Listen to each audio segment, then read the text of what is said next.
You see Marquee. For some lip sync. I prefer to use just wood, she said. I did panic. Because she said, oh, the next day it will wash off you. Got in the shower and nothing came off. You're joking.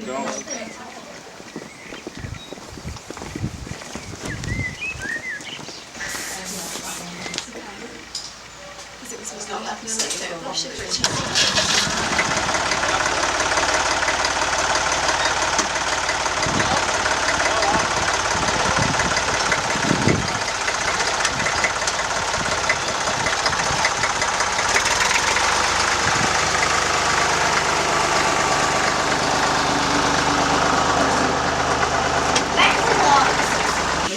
She'll look in a minute. No, they're not. Yeah, they are. Oh, yeah, they are. Exactly the same. Oh,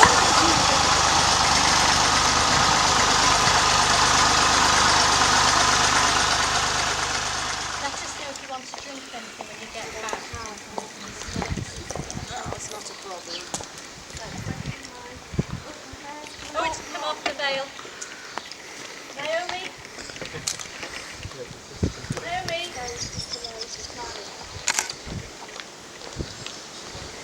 Veil's come off.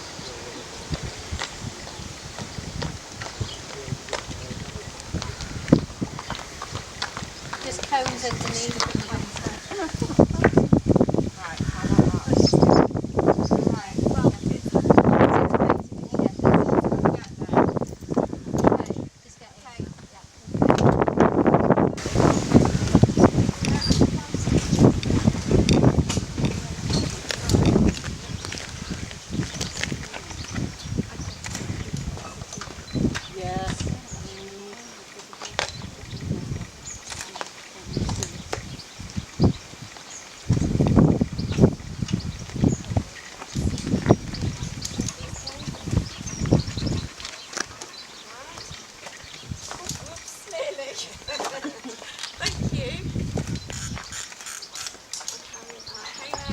You okay? Yeah. I'll carry it up. Soberly and in the fear of God, duly considering the causes for which matrimony was ordained.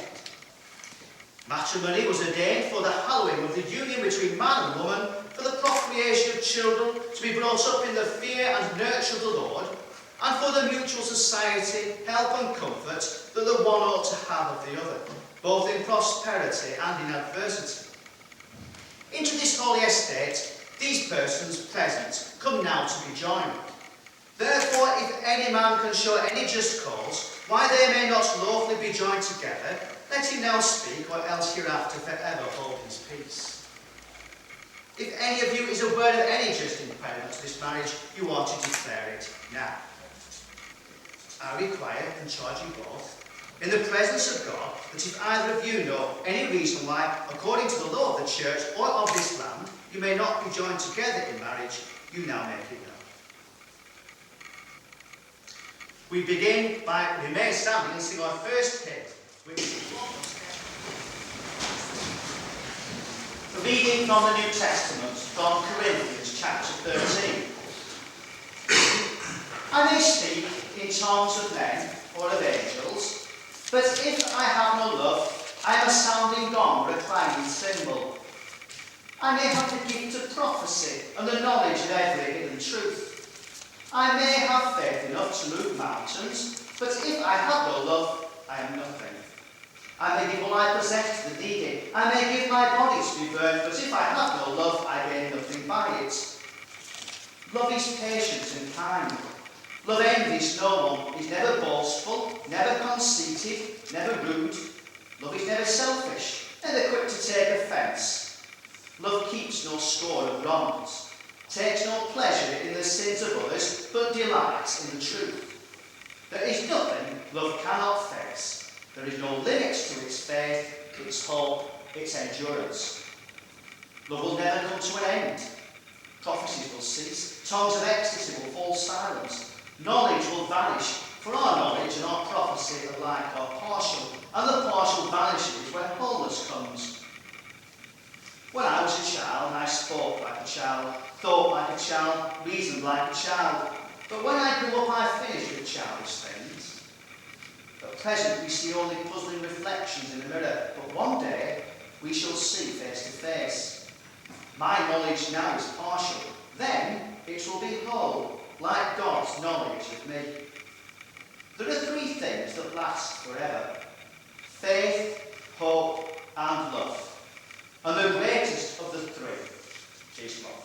Chastity, the other for poverty, and the other one, the third one, is for obedience. The man said, now that reminds me of me. He said, I'm a married man, so I certainly have chastity, and being married, poverty and obedience certainly follows on. I think that the most precious thing that can be hoped for at a wedding is that the couple, and today that's you two, right, will be rich. Will be rich. Not rich in terms of wealth, but rich in your affection for one another. That you will always feel warm in each other's company. That you may always want to go home because of who is there, rather than where it is, or how humble or palatial that dwelling place may be. What became, I wonder, of the couple that married when Jesus changed water into wine? When Jesus demonstrated his overwhelmingly generous nature and hospitality? Think about the Charles Dickens story, right? Scrooge. Think about that for a moment. In Christmas Carol. Did that couple become an Ebenezer Scrooge?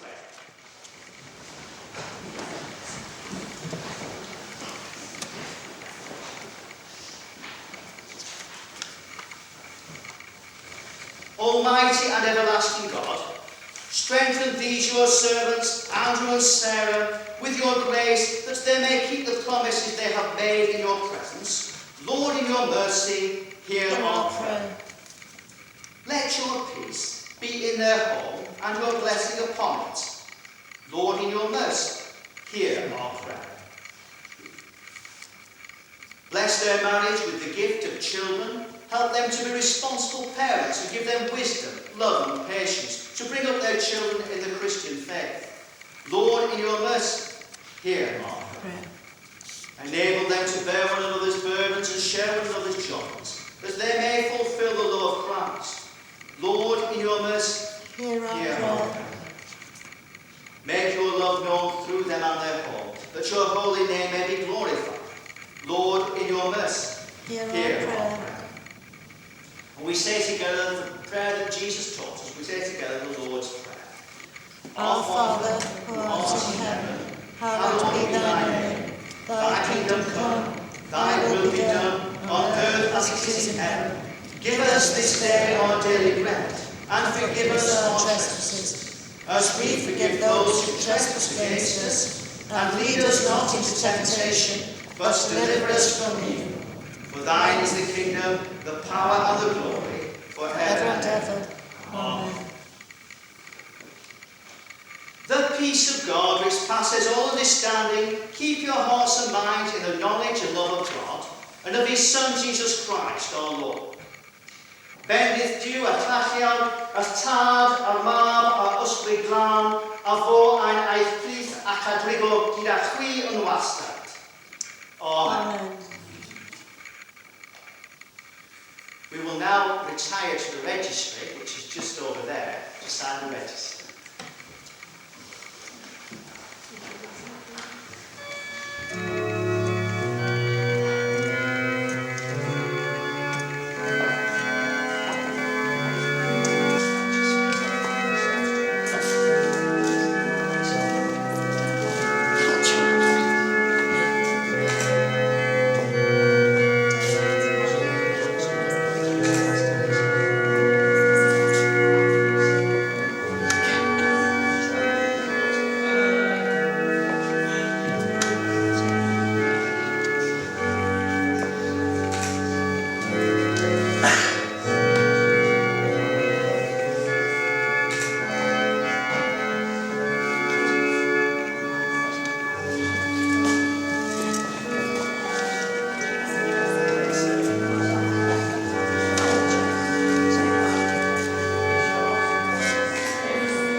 The first few nights.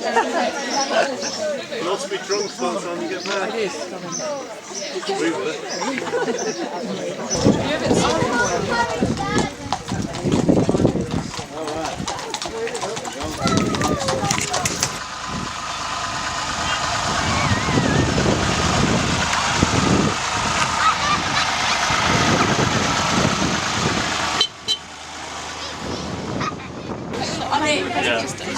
You spelled it very strange. So when you went with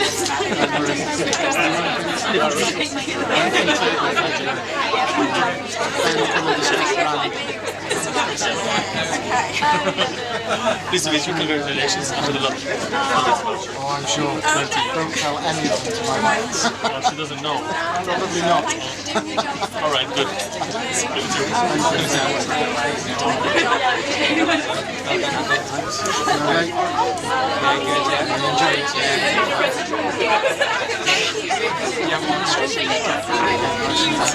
Sarah's dad. Well, I am Sarah's dad. I know Andy and Simon desperate to stand up and give their own speeches, but it's my privilege to make the first speech of the day. Firstly, on behalf of my wife Jill, myself and Andy's mum and dad, Sandra and David, I would like to welcome you all here today and thank everyone for joining us in celebrating Sarah and Andy's wedding day. Anyone who knows a farmer will have heard us moaning about the weather. Well, today I've got nothing to moan about at all. You're about to witness a unique event in history, the very first and last time that Jill is going to let me speak on behalf of us both.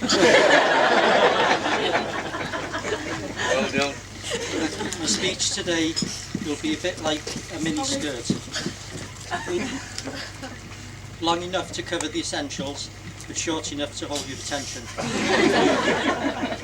To be honest, I didn't know where to start, so I thought I'd look on the internet last night. After a couple of hours, I'd found some really good stuff, but I remembered I was supposed to be writing a speech.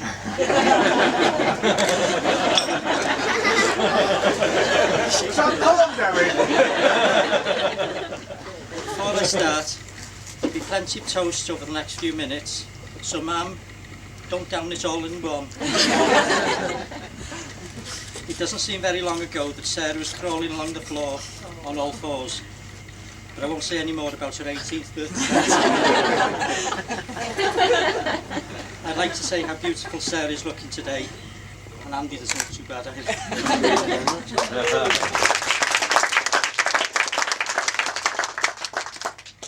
I'd like to say a massive thank you very much to everyone involved in making today so special. I know Sarah and Andy have put a lot of effort and planning to make today a relaxed and enjoyable celebration, and I'm sure you will all agree with me that it's been a brilliant day so far. As I have the pleasure of the first speech, I get to be the first to officially congratulate Andy and Sarah as Mr. and Mrs. Williams.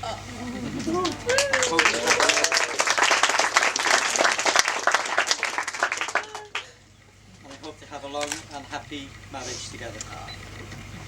It doesn't seem 5 minutes ago that Sarah and Andy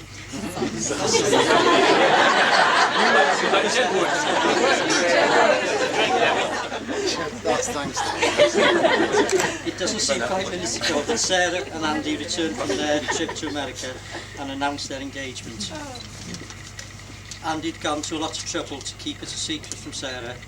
He even had to smuggle a ring through customs and tell a few white lies on the way to America. Before I finish, I would like to share with you a saying I came across when writing the speech last night. Happy marriages begin when you marry the one you love, and they blossom when you love the one you marry. So Andy and Sarah, may your marriage be a truly happy one, and start with an unforgettable honeymoon in Fiji, and may you both have a long and happy life together. Ladies and gentlemen, boys and girls, would you please be standing? Just your glasses on. To the bride and groom. Bride and groom. That's the end. Your kind words and good wishes, and and you can relax and get leathered now. And special thanks for your help in organising and preparing for such a wonderful day. This is going to be a long one, guys, so I suggest you keep your glasses charged. Before I start my speech, I have some additional good news this morning. Oh yes, this morning. I wrote it this morning, but it's now this afternoon. I found out this morning that after 6 years of half graft, I've actually passed my master's degree.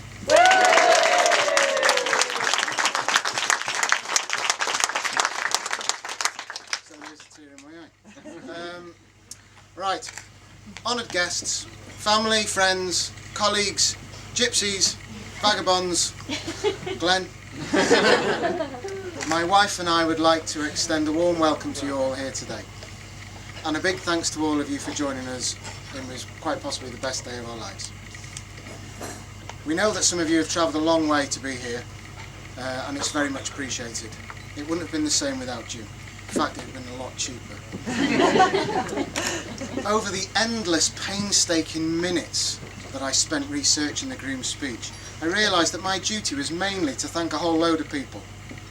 To let people know how beautiful they look, Glenn, and then pretty much shut up, sit down, and allow the best man to open the gates of ritual humiliation. Well, ladies and gentlemen, for me, that last bit just is not tennis. And I'll have a few of my own stories to tell over the next hour or two. Leading up to the wedding, I've had endless nuggets of advice from people, and I feel that I should repay that favour by offering a piece of advice of my own. So, ladies and gentlemen, my advice is, never run with scissors.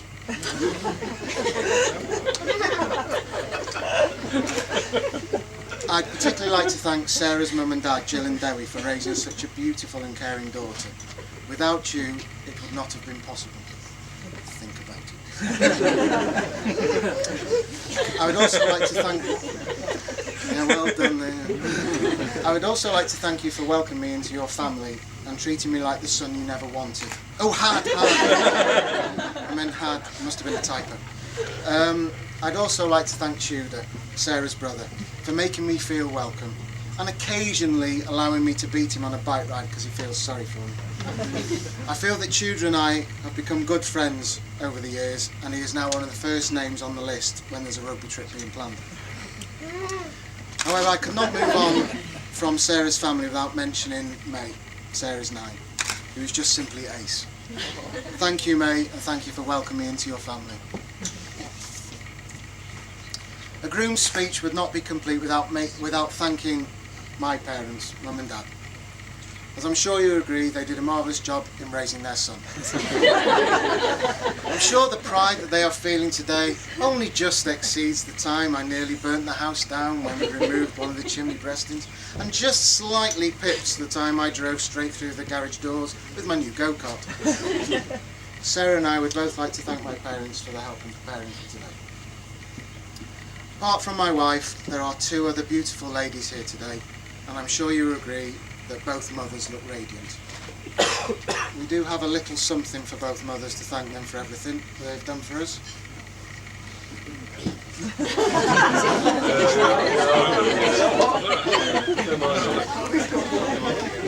But you might have something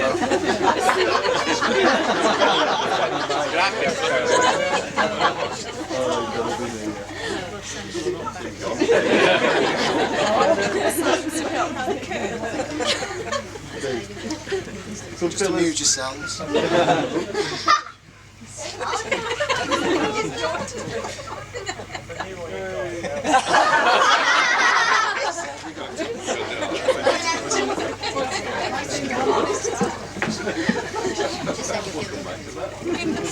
The presents are so special. They're not here.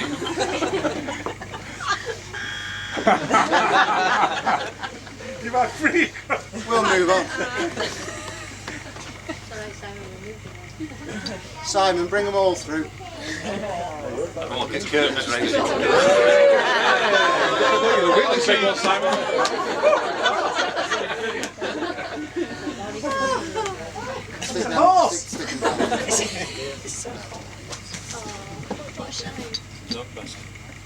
We'll send it on to you, Sandra. Oh, all right.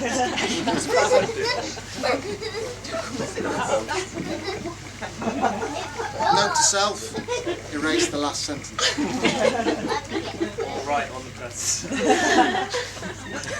And who could forget the two princesses in the room? No, not you, Glenn. It's not all about you.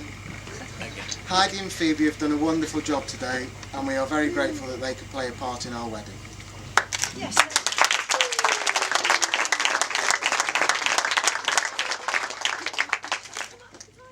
Heidi and Phoebe, if you could come up, we have a little something for you.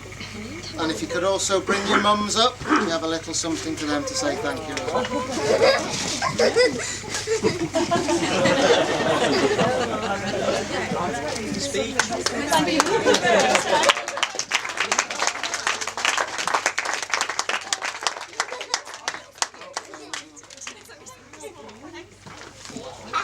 That's a special something.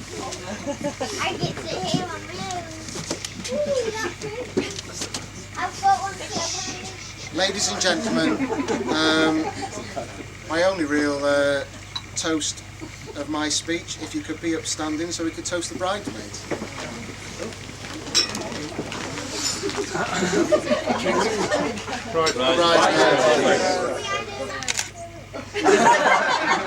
You can have the champagne.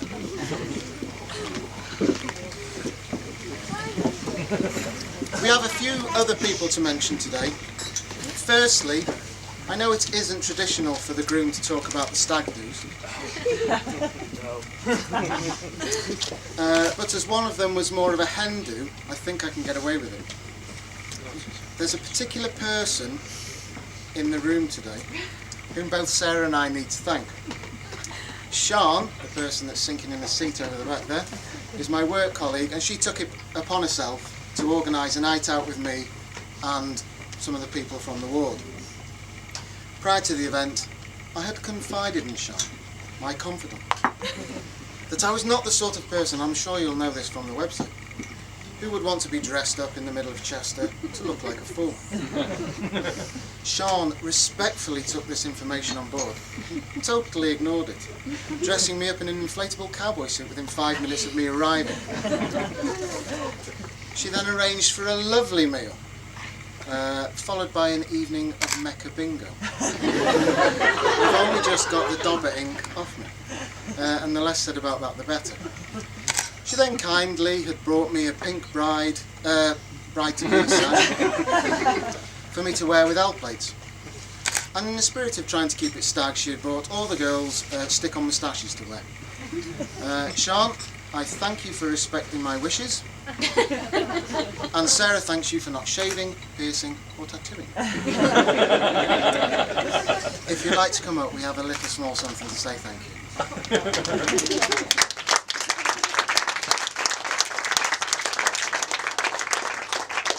I thought she was a stripper girl.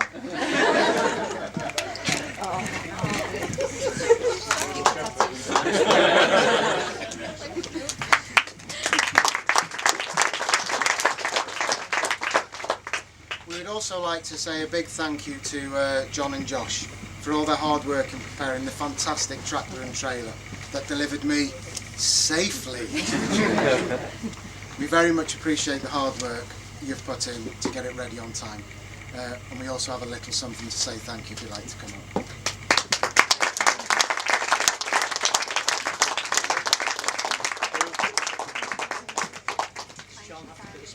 No. Thanks.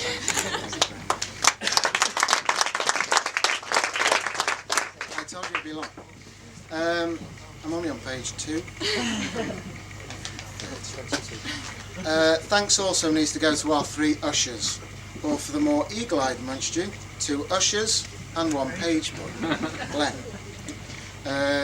You can all feel safe in the knowledge that should any of you lose your car keys, they have already taken a plasticine impression of them and can have a new one cut within 20 minutes. They have really helped out today and we really appreciate it. And surprise, surprise, we have a little something for them if they'd like to come up.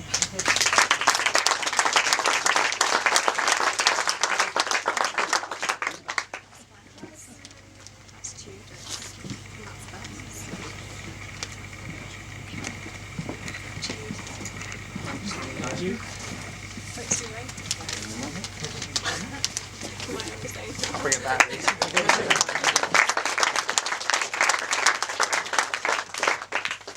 Before I move on to my best man, we have further cause for celebration today, as it's Janine's birthday.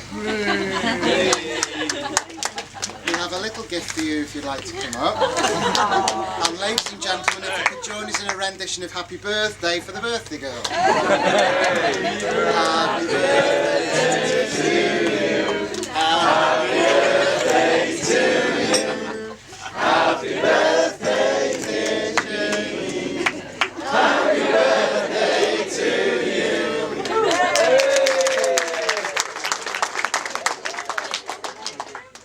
Well, that wasn't embarrassing at all, was it? Now, what can I tell you about my best man, Simon? That has not already been said in numerous courts and tribunals up and down this fair land. Well, for one thing, he is physically unable to tell a story, let's say about one of his really good friends. Let's even imagine that that friend is getting married and has asked him to be her best man. Work with me, people. I'm trying to help you visualise. Yes, physically unable to tell a story without adding a few cheeky, total fabrications of truth compared to the actual events that took place. Just thought I'd throw that one out. You may wonder why I'm waffling on a little bit at this stage. Please don't be confused that it is due to nerves. No. In actual fact, I'm just waiting for the sedative I slipped into Simon's drink to kick in, rendering him unable to speak. This condition will probably be replicated by Simon later on today, given that we have Peroni on today. In all honesty, Simon's been a true friend to me over the years. I've known him since he had hair, which happened to be a mullet. And we've been through a lot together, mainly lager and pork scratchings. However, ladies and gentlemen, for a grown man, at 3 o'clock in the morning, after a quiet night out, on the way home, to come running past me, having just rang about half a dozen doorbells, just for the hell of it, says a lot about a person, do you not think? Simon, you're a true friend, and we both thank you for all your help and friendship over the years. Cheers, mate, and we've made sure you're present. Yeah. We'll come to you one day as well. You'll notice the size, right? Good afternoon, ladies and gentlemen, fellow campers. So this is glamping.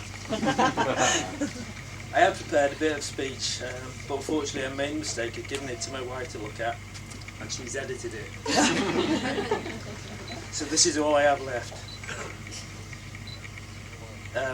In it says, compliment the bride, the bridesmaids. I'm thanking her for allowing you to make your speech. Thanks. Other weddings I've been to, the best man will make some joke about the wife always being right and giving the groom some advice. The advice I'll give Andy is this: cling on to the little victories. They're very few and far between. And on that note,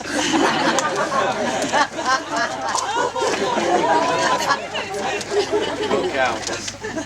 This is the other situation. right, for those of you fortunate enough not to know me, my name's Simon, or Si. I've had the dubious privilege of knowing Andy for 20 odd years, some very odd years. I refer to the groom as Andy, but I know many of you will know him as Andrew. Or as Sarah now refers to him, Groomzilla.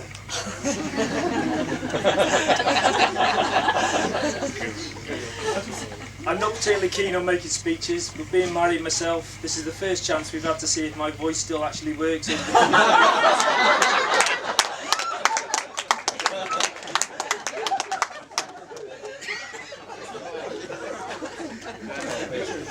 I will keep this polite, on the orders of my wife, as I'm very conscious of the large amount of shotgun owners there are here today, particularly on Sarah's side of the family.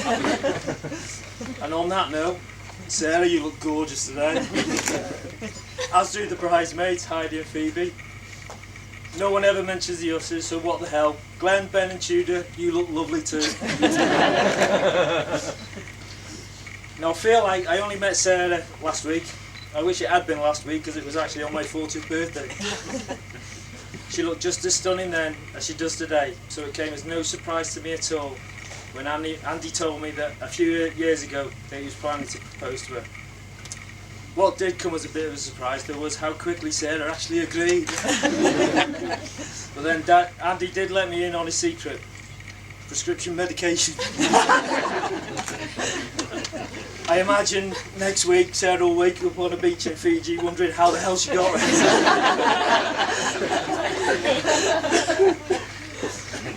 Now I know it's customary for most best men to say how honoured they are to have been asked, but when somebody uses the words, and these are Andy's exact words when he asked me, "You're my oldest friend," there are a couple of ways you can take that. I'll just say that I did take it as a great honour. As I've already said, I've known Andy for some time, and in that time he has had a number of jobs. These have included working in a cafe, a shop assistant where I met him, working in a dry cleaners, believe it or not, an estate agent. Now would you buy a house off this man? And also a coffee machine salesman. I still recall the day he told me he was going into nursing. I'm wondering what the hell was he thinking. It wasn't until he asked me to drop him off at a staff Christmas do one year that it all made perfect sense. Nurses. Thankfully this would lead him to meet Sarah. I won't dwell on anything else. For those that know Andy, you'll know he's a very talented musician. Something he inherited from his dad Dave. He sings, he plays the piano, he plays the guitar, plays the harmonica, has been known to play with his organ, but there you go. But these are not his only talents. He's the only man I've ever known who could nearly drown whilst riding a quad bike, as we found on his last stag do. He also has a surprisingly poor sense of direction, as some of us found out a few weeks ago in Glasgow on one of his many stag do's. Some of the lads will remember this. Dave and Barry will remember this well because it taunted us for a couple of days. I was one with the map. Yes. The difference is it's a good map, but not in your hands. As I say, it became the bane of our life for a few days. The map itself is perfectly good, but in the hands of Andy. So, I do have a little gift for Andy. I know it's unusual, but there you go. Thank you very much. I can open it now. Sat now.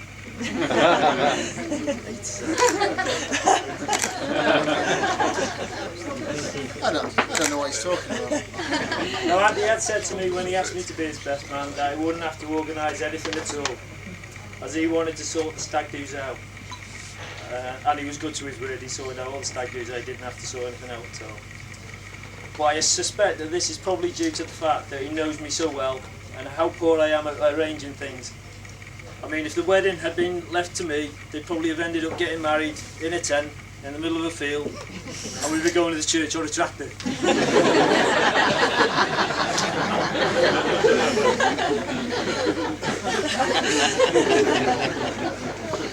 As I've mentioned, Andy and I first met whilst working in a menswear shop. I was a supervisor at the time, and he joined as a Saturday lad to start with. I'd been told by the manager prior to Andy's arrival that he was in a band and in the school choir, and he was the head boy. I remember my first thoughts being, great, a geek. However, this was dispelled as soon as I met him, and we soon became great mates. One of my fondest memories of Andy will always be one Christmas when I was at my parents'. It was one of those rare ones when it had actually been snowing, and Andy turned up at the front door with a huge carrier bag full of spirits. He then proceeded to make his own cocktails for the entire family, including my gran, who was 70 at the time, and had a whale of a time. Now I know from experience that as soon as you get married, the first question from most people is about children. But having seen the look of fear on Andy's face last New Year's Eve, when we were at Stu and Sarah's with 7 kids running around, it's the first time in 20 years I've ever seen him stuck for words. That was painful.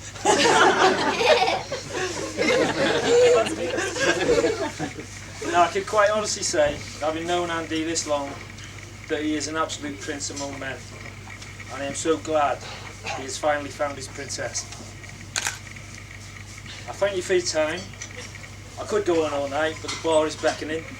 So I'd ask you all to get to your feet and raise your glasses and join me in the toast.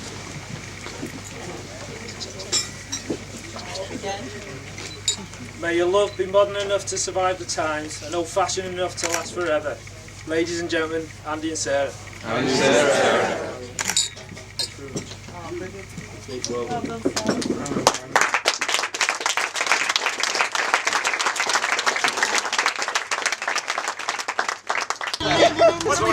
That's breaking! It's a wedding photo, not a physics. I've got a master's, just do what I say. Throwing it around, throwing it around. It's the first time we've done that today. I'd be under the impression I was somewhere in the sleeping next to me, but there is not enough time. There is no song I could sing.